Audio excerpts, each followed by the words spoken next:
Hi, I'm Shane McCord, Superintendent of Gilbert Public Schools, and welcome to the 4th grade Water Festival. This annual event takes place on the lawn here at the Town of Gilbert Civic Center. This is a hands-on activity event where kids learn about the water cycle as well as water sustainability. A big thank you to our GPS high schools for pitching in and helping out today, as well as Arizona State University.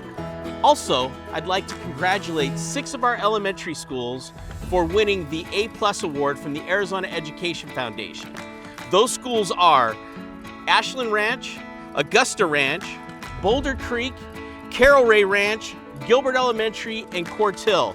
I know all the work that went into winning those awards, and we just really want to congratulate those schools. This isn't just one person award, the whole community wins this award, so congratulations again. I hope everybody had a wonderful and safe spring break.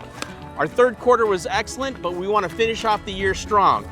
Want to thank all of our families and our students and our staff members for making Gilbert Public Schools a phenomenal school district. We couldn't do this without you. So again, thank you. Welcome back from spring break and enjoy the last quarter of the 24-25 school year.